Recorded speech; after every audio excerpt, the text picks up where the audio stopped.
The hands will start going up, I can tell, and we've got a big block already emerging in the middle. We've got, I don't know if you can elicit some help on this. I've got a big row right in front of me. I've also got comments coming in online. So I'm going to start in that corner with James Putzel and move through. Then I'm going to go out to the wings. I hope I'll get everyone. Please be fair to your fellow participants and make it short and pithy. If it's a comment, very, very short. If it's a question, only one, please. James, over to you. Okay, thank you very much. I'll just say that I endorse this report 100%. I think, you know, the panel represents a group that I'm approaching quickly. Instead of old age pensioners, OAPs, they're AOPs, angry old people. So now, be careful. I mean, I think this report is extremely important, but I think there's one gaping hole in it. And there's a responsibility in relationship to educating the popular outrage and the popular groups that want to see change to address this. And this has to do with the strategic notion of investment. And that the report is too much around a Collier kind of create employment, and very little in the elaboration of what Stephanie talked about in terms of the EIB, and in terms of a strategic attitude towards investment and wealth creation in both the North and the South, because that's really fundamental. And that comes along too with a responsible attitude towards wages. In other words, that wages increase only in relationship to productivity. So those are the harder messages, I think. There's too much of UNIFEM and UNDP in terms of looking at international organization, not enough of UNCTAD, UNIDO, and FAO traditions. Thank you. Thank you very much. James Putzel from LSE. Do tell us who you are. Teddy next door to James, and then I'm going to swoop back. Do say who you are, and do please keep it short. Teddy Brett from LSE. Just 2 points. The first is I think we can attribute the failure to address the environmental crisis to the success of our democratic institutions, because basically the majority of people want to go on consuming more, and therefore they will only vote for parties that are willing to give them more. But the more important point that I wanted to make is that I think it would be quite interesting to go back to another aspect of Keynes, which is to say the analysis he presented for the IMF, and the critical point that he makes there, which is that in an open market system, if there are countries that maintain continuous surpluses over a long period, that is going to create an international deflationary process that at some point must result in crisis. And what we have is, by doing away with controls, we have had, for the last 30, 40 years, continuous surpluses in Japan, in Germany, and now, importantly, in China.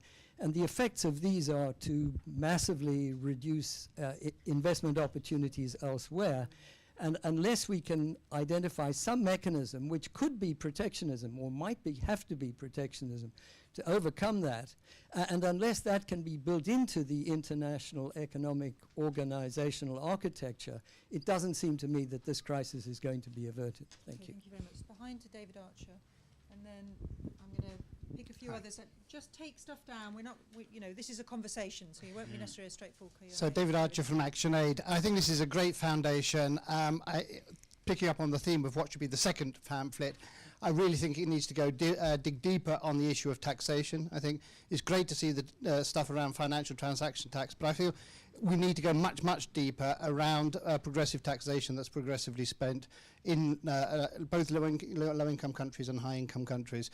The race to the bottom on corporation tax, and the fact that companies are simply not paying tax where they're extracting profits anywhere in the world, whether it's in Africa or here, is one of the fundamental problems. If we want to reassert democratic control over corporations, one of the fundamental mechanisms is to get them to be paying tax so that you can start redistributing resources on the basis of fair taxation. I think that how we work with that, how we build a stronger tax justice campaign and tax justice alliances around the world is one of the fundamental challenges if we're really going to redress this balance and rebuild democracy based on well-funded public services. Thanks. Thank you very much, David. I'm going to take somebody from this group over here for a moment. The gentleman there. Just as the mic's going, I've got a couple of things here online. Jeff Beacon, Chairman of Pollution Tax Association. The panel are not as up to speed on climate change. In my view, we need a large carbon tax to subsidise jobs and support the poor. And Julian Shredecki, humanitarian advisor with World Vision International, members of the panel have implied that current Western models of democracy are failing. What does this mean for some of the core assumptions of development models, particularly when China seems to be providing an alternative that seems to be more successful? Yes, please. Thank you. My name is Tim Lancaster. There's a huge amount in this pamphlet. I'm just going to talk about the macro, or ask a question about the macro. You have the mic not quite so close to your mouth. Okay, and then I yeah. totally agree with the panelists that there needs to be more global demand. And actually, I think the worst culprit in this respect is Britain, because we are a country which doesn't have huge amounts of debt, and we can borrow very, very cheaply. And so this government has got it completely wrong at this point. But I think there's a different problem in Europe, and I have to say that I think you've completely skated over the problem of debt. There are some countries which cannot inflate. There's a book by Rogoff called This Time It's Different, 800 Years of Financial Crises. This isn't that different, frankly, for Greece. It can't be different. Greece cannot inflate itself out of its austerity problem. It can't monetize its debt. It has to find somebody who will lend it its debt. And this comes back to the euro, which we can't unscramble immediately. The euro is a disaster, obviously, but we've got the euro. And I think that I think you've got to concede that there is a debt problem in some countries. And the document slightly reads as if every country is capable of expanding demand.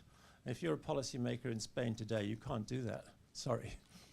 Okay, thank you very much. I'm going to take one initial reflection from each panellist, because I want to have this as a conversation, including maybe the comments that were raised by Selina and Inga, but just one each, please, for the moment. You're going to store things maybe for later or for follow-up at some point. So, Frances, anything you want to pick up there? I think that it's well taken that we don't do enough on the environment. But in some ways, in order to get a message across, you have to concentrate. And I think we should have a succession of these pamphlets, and I hope people in the audience would like to take the leadership. Very good. Richard? Yeah, on the question of not every country is the same, again, we agree. Francis knows more of that. Although, sorry, I'm really meaning Stephanie. Although Stephanie has pointed out that even for Greece, perhaps, a debt holiday might be useful. And when one says, what do you mean a debt holiday? Stephanie has said, well, what Keynes negotiated for Britain just after the Second World War. Give us a chance to get our growth and going again, and then we start paying the debt. And if you say, oh, yes, but that's 55 years ago, it's what France does apparently today vis-a-vis its dependencies, that if they hit a problem with commodity prices or otherwise, they're given a debt holiday in terms of what they owe France. It can be done, but it's got to be negotiated. Of course, yeah. Of course. Okay. Right. But we can't, sorry, we don't pick you up if you have that. Stephanie, Yeah, one initial point, maybe that one.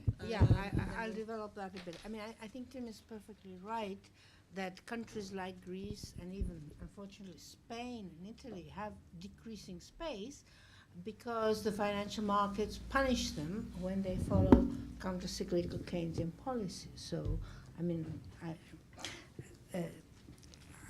for example, we discussed this with Zapatero when he was heading the Spanish government, and he wanted to follow more Keynesian policies, but he couldn't because the financial markets were not allowing him the space.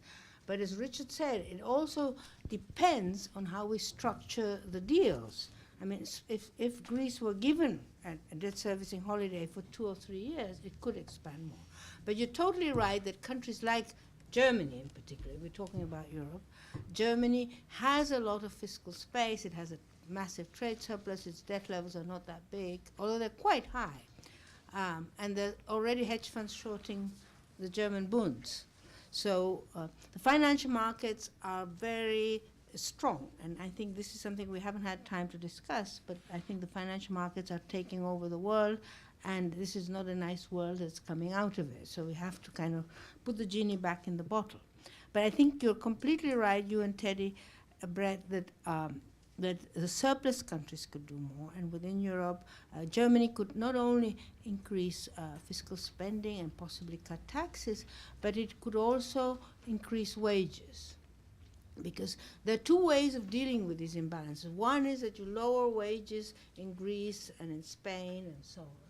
The other is that you increase wages in Germany. Then the Germans spend more. They go on nice holidays, more nice holidays to Greece, and they have a nice time. And the Greeks get more jobs. So it's a sort of positive outcome. There are a lot of very important points were made, but Great. Okay, we need the mic back. Malcolm, poor Malcolm's servicing us all on his own here. It's also getting warm in here, so at some point, if you manage to pop out, come down to Mick Foster in the front row here, please. I'll come back, and then I'm going to go over that side. Thank you. I think Stephanie may have partly addressed this. I was going to ask about one of the key things from the developing country experience of getting out of solving the adjustment problem was exchange rate change. And so the issue of how one can seriously address these issues within a fixed exchange rate. And if you don't do that, then the implication is that Germany needs to continue supporting the countries in the south. So although the political economy and the incentives may work within one country, how do we solve the political economy and incentive problem of asking the German government to continue and German people to continue making long-term transfers to Greece, because that competitiveness problem is not going to be solved quickly? Interesting point. Over in the front here. Thank you. Sylvia Beals, HelpAge International. Thank you. This is a great pamphlet. I think the issue that, just to recall what I think James said, there are a lot of angry old people out there in the world, not just here, because of their feelings of exclusion from what's going on in the economies around the world. And I think what would be very interesting to develop in the section, what we do next, it's not just about caring economies, it's inclusive economies which respond to the demographic reality we face. By 2030, there will be more over 60s across the world than children under 14. So it means that we have to restructure how we relate together and the policies that we have. So I would have liked a bit more in this pamphlet about this. Maybe it's a second one. But also the absolute importance of having this clear floor of protection, not just vulnerability for the poor. This is a social service base which is essential for inclusive economies. And, a little bit more on that would be great for next time. Thank you. Thank you. I'm going to pass it behind. The gentleman's been very patient. If anyone is in the room is sitting here thinking, I don't agree with this stuff. There's a lot of agreement at the moment. Is anybody feeling, there's stuff in here that I'm feeling deeply uncomfortable with? Please put your hand up and I will pass the mic to you. I'm Sofianos Malideros from the European Atlantic Group.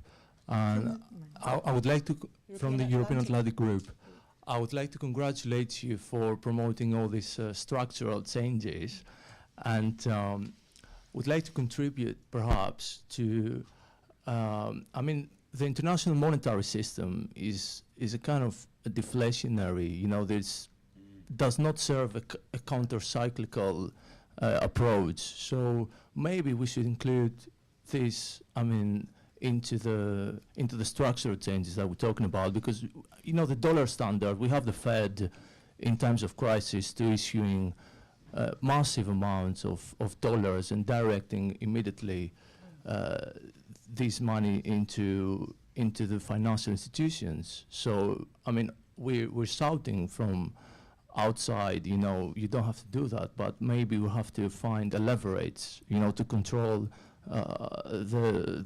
the issuing of extra liquidity, the international monetary system.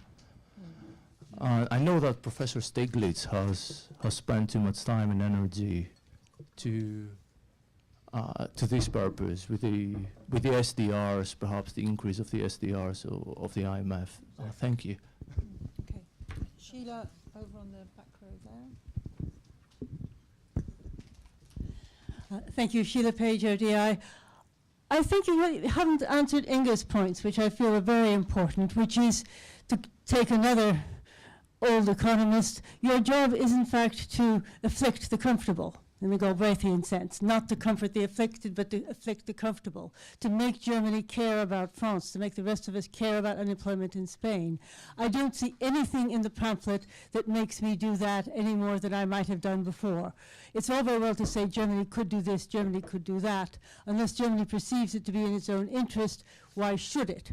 And unless we actually go to the sort of article in the FT this morning about fascism in Greece and the growing risks of that, I don't see how we're going to terrify the rest of the world into doing something. And I disagree with the last speaker. I don't think you make any proposals for structural change, and I missed them. But the first thing I wrote down when I was reading it was, where's the development? Where's the structural change? We're just going to protect our own employment, protect our own women, protect the existing structures. How are we going to, what is your vision for 20 years' time of the change? Okay, very good. To the lady at the front there, and then I'm going to get them, and then I will try and get one more round. Anna Thomas. I was really interested. Can you hear? Yes. Like that? Okay. You can hear too much. Okay. In the combination of gender inequality issues with the economic issues. Now, I see you're proposing a focus on caring responsibilities for both women and men. Does that mean you're actually proposing a general reduction in working hours, which would also help to tackle inequality and environmental issues, and it for some people might even be quite popular? That's an interesting thought. Okay, I'm going to have a round of responses. Don't worry, I'll come back for one more. So, Stephanie, why don't you start off? Yeah, I think the point that was made in the first round that James made and relates also to some of Inge's comments and Celine's about having a strategic vision of investment and of development. First of development. I mean, I think Europe in particular needs to think through, how it will insert itself into the world economy, how it will restructure its economy to be fit for purpose, to be consistent with the sustainability of the planet. And therefore, we talk about the European Investment Bank, but thinking, for example, to use it as an instrument for building new green grids, encouraging, even possibly subsidizing renewable energy, and so on.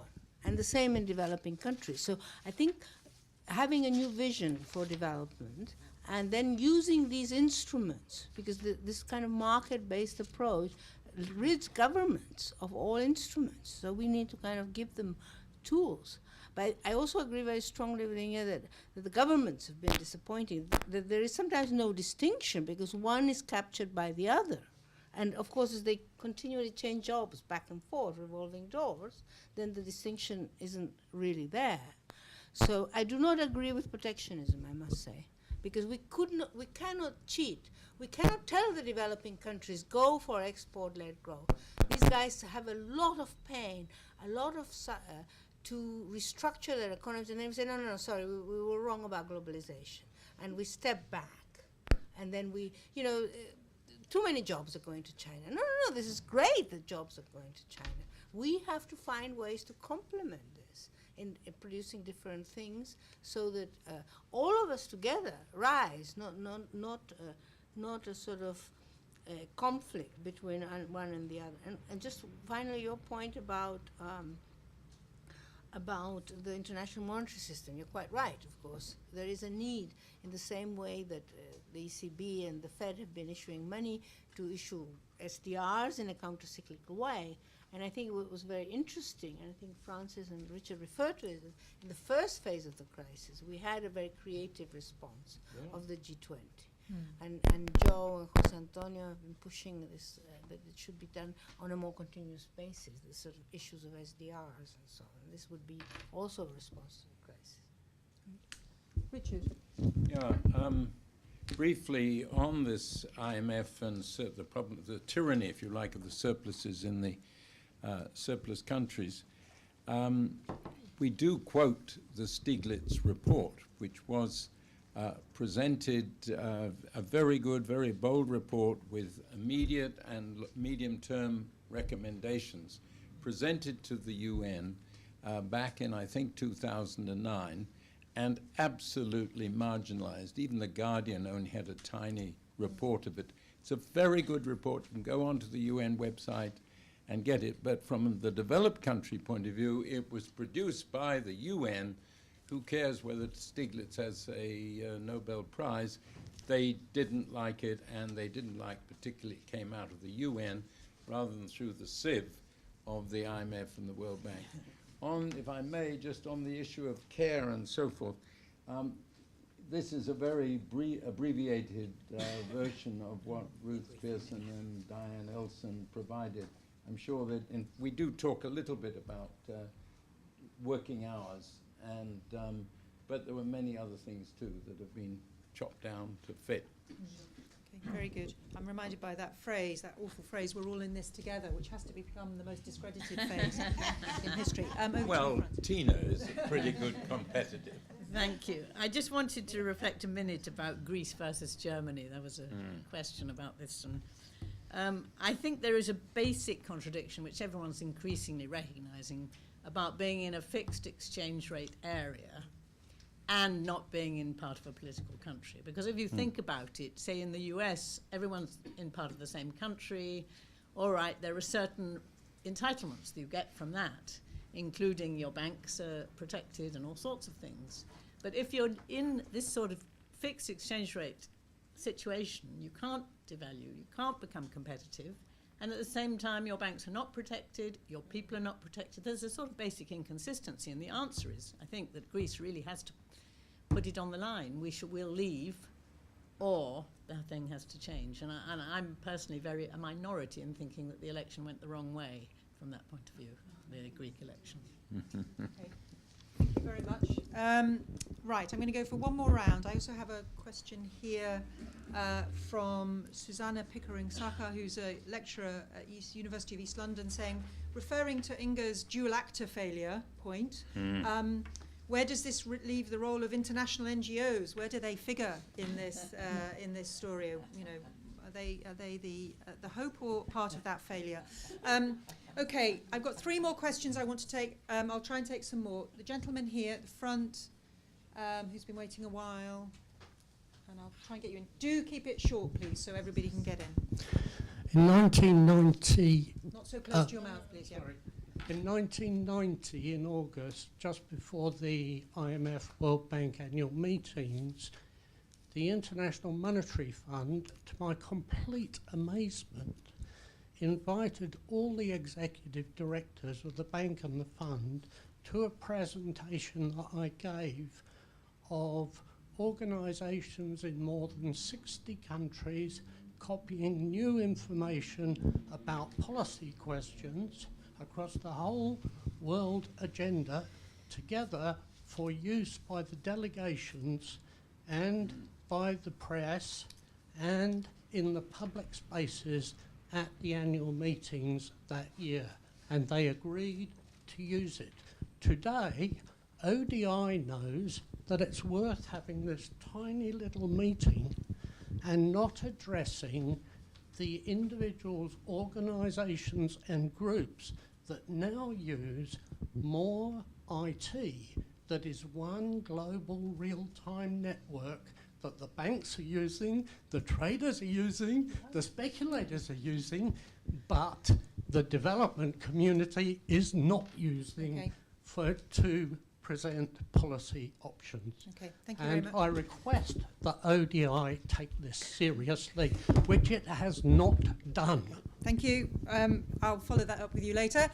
Gentleman at the back there in the blue suit. David Wardrop, United Nations Association. That last speaker, I think, hit the nail on the head, and I hope it hurt certain people. The message and the moment sometimes are more important than the content. And I'm worried that too many economists are going to worry about the 2nd and 3rd and 5th pamphlet, which is not the point. this is one of these times when the message and the moment is important. I'm sitting behind Tricia Rogers, the Jubilee Debt campaign. Shorthand, I will say that's the end of that. As far as the presentation's concerned, it still remains unfocused, too unfocused. There has to be more focus in the way this very important message is put over. And secondly, like Jubilee Debt, there is need for the alliances. Good for Oxfam for doing this, but we all know the frictions there are within the international community, which were overcome with Jubilee Debt. It can be done. Lastly, the moment is important. I would like to suggest that this group, Francis Stewart, has said who's going to lead it. Well, certainly not me. But there has to be more focus. You can't have, as the pamphlet says, leaders in the media speaking out and Francis Stewart saying the press must be regulated. These things must be sorted out one way or the other. And perhaps a date, September the 1st, when the economists do rise up together, Stephanie. I'd hate to think what Joseph Stalin would have said if he was told that the economists are rising up. We have got to get together, the people in development and other fields too. But I don't see the sense of urgency yet. Okay, thank you. Could you pass it to Diana next to you? I agree with a lot of what has been said so far, including the need for greater specificity in various respects. And I think that's come across partly in the responses. Clearly there's a lot more there that isn't actually in the pamphlet, and it'd be good to see more of that. And maybe one of the implications is that there's got to be, in further work, a greater orientation on clusters of countries with similar problems, including when thinking about the needs for structural change. Not everyone's going to go in the same direction. One specific question to Stephanie, the derivatives market. I mean, clearly, sorry, but clearly if one looks at the chronic increase in economic income inequality and wealth inequality in the US and the UK in particular, it does come partly from speculation in derivatives. Do you have any suggestions on what can be done to control this, or should it be, or parts of it simply be abolished? Okay, thank you very much. Dan, right at the front, and then the lady at the back there. Right down here, this gentleman here. Thank you. Gary Jenkins, just one question. How can you make sure, or what makes you think that increased EIB lending or the proceeds of a Tobin tax or anything else would be spent on the kind of reducing inequality and caring issues that you've identified as important? Okay, thank you. And as the mic goes to the lady at the back there, I've got Peter Owen here, who's former DFID, now occasional freelance consultants, he says. Fine for Stephanie to say increase German wages, etc. The mechanism for them to do this is to revalue, i.e. leave the euro and revert to the Deutschmark. I also agree with Francis Stewart. Greece needs help for leaving the euro, not staying. Germany needs to leave too. My goodness. It's here, it's not... right, over to you. My name is Beverly Hall, and I'm from a trade union called Prospect, and we deal with both the private and the public sector. So I quite enjoyed the comment about the higher wall between the two. But I understood the booklet, and I'm not sure if the panelists would see that as a compliment, but I understood it, and I just thank you for that it's put in layman's language. But many elements in the booklet are related to core labour standards. Decent wages, equality, and I was really pleased to see that the concept of decent work was actually mentioned 3 times in the document. And perhaps what we'd like to see is more reference to the role of trade unions and organised labour in how we hold corporates and governments to account, how we fight inequality, especially in a European context where you have mature industrial relations. And I just wondered how you would see the role of the trade unions in being outraged and getting the message across. Thank you very much. Right, I'm going to ask our panellists for their final reflections, please, on any of those issues raised. I think my reflection is about the problems of getting a message across in the best way of putting it together, because in sometimes, I mean, in some of my past work, I felt that you have to really do a major scholarly work first, then you can have a little pamphlet, and then people believe the pamphlet, and they don't ever refer to the scholarly work. Well, we were in too much of a hurry to do the major scholarly work, but I think we all have views on everything that's been raised, and it is in principle possible, but it's very difficult to do it just like that and get it off. But it is interesting listening to everybody that one just can't cover all these very complex issues, but we're trying to get a message across that we can't, there are alternatives, you must take action, you must take it now, and maybe we then have to go back and think about the scholarly work to support it. Great, thank you. Stephanie, do you want to take that mic there? I mean, I think that we following on from Francis, what we try to do is provide an alternative, for example, on the macro issues and on the financial sector, because the financial sector is a major cause of the current crisis. I don't personally actually believe it's the euro, although there are mistakes in its construction. Nothing is perfect. It used to be the lazy Latin Americans. They caused the debt crisis. Then it was the corrupt Asians. Now it's the incompetent Europeans. No. Why don't you look? I mean, it's the unregulated financial markets who are undermining developing countries, who then turn to the U.S., undermine that. So we need to regulate that. Yes, to the question on derivatives, I think a lot of them should be banned when all they do is give profits to a very small number of people who trade them, and they don't contribute but undermine the real economy. I think we should keep the derivatives that are useful for, say, farmers to hedge the price of their next crop. But and there are people who argue this, like Elizabeth Brown, but Obama was not allowed by the Republican-dominated Congress to appoint her as the first. And that brings us to the deeper issues of how governments can regain autonomy from the financial sector, from being a financial oligarchy. Somebody I heard say that the UK had become, or other countries had become, financial oligarchies, and therefore we serve the interests of the few, and we don't shape the economy so that they serve the needs of the majority. And then, of course, we haven't had a chance to discuss some of the broader issues that, say, Inge raised about how do we.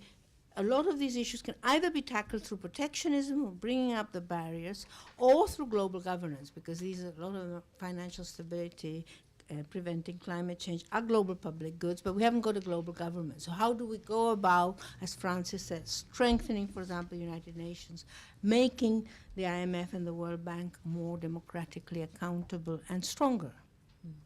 Thank you very much. And final words then to Richard. Yeah, well, thank you very much, everyone. I think the soundbite of what can INGOs, international non-government organizations, do in line with INGA. INGOs on INGA, I think, raises some very interesting and important issues. And that leads to a point I'd make. I don't think you should get the message that turn to us for a second booklet. The issue is more, as David said, all of us are in this together, and all of us need to argue together. There are alternatives. Yeah. And from our different perspectives, emphasize what we think they are. We were very careful in the final version to say not one alternative, but there are alternatives. And they need to be worked out in different ways. Actually, David, the UNA UK book quarterly is coming up with a little summary of this. I hope you can stimulate some debate. But I think, so let's mobilize together. And I give you a final quote from the great John Maynard Keynes, and I do commend, in addition to Reed Krugman, just read some of Keynes. It's so extraordinary. But he said, when we learn to be disobedient to the accountant's concept of profit, we open the door to civilization. And ultimately, we're about making the civilization on a global scale better. Right. Thank you very much Alison. Indeed. Before, I think, powerful ideas have a number of criteria for their evaluation. One is that they are accessible, and I think many would say this pamphlet is written in a very accessible style and intended to do so, to be able to broaden debate. The other is they have a high scribble factor. You kind of want to write in the margin a lot. Do. This definitely has that. And the third thing is I think they also leave you wanting more, whether that's more action, more discussion, more debate. And I think this pamphlet also does that. So I want to thank all of you for being part of this discussion today, to all our fantastic panelists, to our discussants, and also to those of you online. Thank you very much indeed, and good luck to this. Thank you, Ellen.